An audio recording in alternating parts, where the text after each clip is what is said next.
I'm Love Chaudhary. I'm the design director, CEO for Ant Studio. We are an architectural interior design firm based out of Delhi, and we have 2 offices in Dubai and 1 in London as well, which are a collaborative office, as collaborative is the word to go forward, and we really believe in the same. It was June of 2014 that I thought of having my own studio, and I put in my papers as Studio Lotus, and I started my own studio. The journey has been quite learning, I would say. Today we are a 25 plus strong people studio, but I remember the times when it was just me in the studio, and it took me 9 months to actually have the first project. I was participating in a lot of competitions, but later on I started getting the first employee. We worked together. We did good small projects, started with some shop, some residence, maybe 100 square meter residence. Then we did interiors for a house. Then we got the opportunity to a big hotel. And since then the journey has come to that level that we have now 50 plus projects working across at least 8 countries and maybe around 30 cities in India. What we see as a built form is not just what as an architect, as a designer we do. We are very conscious about how we tackle certain problems.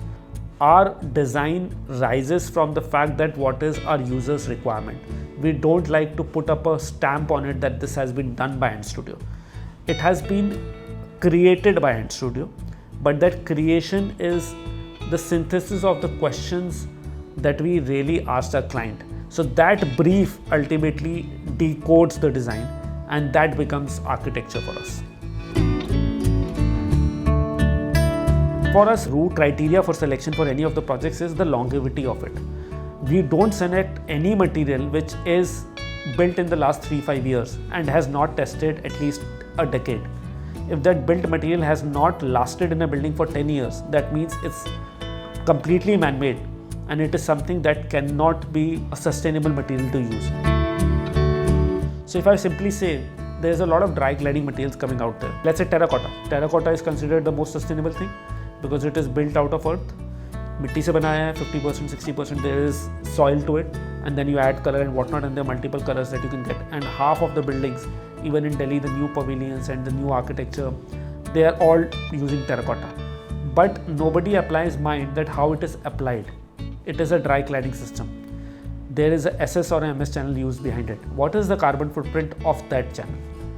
To apply a sustainable material, you are using an unsustainable way, where the stainless steel, where the metal is the most ecologically problematic material to source.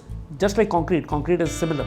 But to get that SS channel, imagine the CO2 that has come out. What is the carbon footprint of that material? So we are talking about the front side of it, but what is at the back end? It is very important. It has to see that how this material is being applied is a problem. But in India, we look at fast moving interiors, fast moving architecture, that this can be done in 7 days. But there were certain principles when these materials were taking a little longer time to apply because they were done in a more sustainable way. I still believe that wet cladding is a better solution than dry cladding.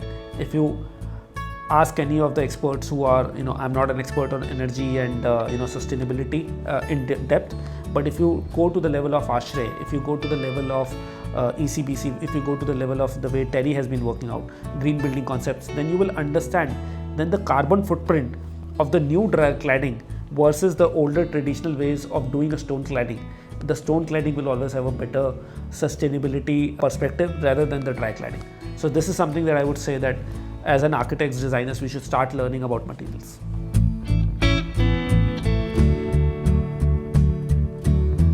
Sustainability, green and everything has become part and parcel of every architecture studio. Everyone wants to say that I'm doing sustainable projects, green projects. But over there we really learned the basic terminologies or the basis of architecture, how you approach architecture. Even if you say that how the site planning has to happen, what is the learning that you can get from the site analysis, how the orientation of the building affects the architecture that you are making. How does the window wall proportions work out? How to involve landscape into the building or bringing into the building. Like the best example is Sept, I am Bangalore. These are some of the projects that the studio had done at that point. So it was a lot of learning. There was a lot of history that they used to study from.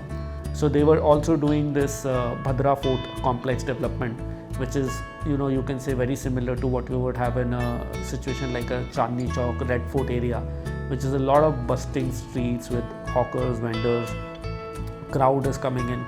But they were like synthesizing it in a way that what would be the human experience. Whereas today we are more focused on the vehicular movement, the aesthetics of it. We are not really focused on what is the human experience that we are giving. So this I learned from there, and that is still imbibed in the practice that I do today. The future of smart automation is it has to be smart in the usage and to the human potential. Like very simply, if I say a lot of people might not know or might know about it, is human-centric lighting. What is human-centric lighting? It is very simply what is the outdoor weather. It depicts the same weather inside. So if the sun, when it starts, it has a certain glow, there is a certain lumen, there is a certain lux level. So inside, when you're sitting in an office or a house, you have the same lux level in the lighting. And as soon as the sun starts to go down, your lighting temperature starts to go down, because this is all connected with our biological clock.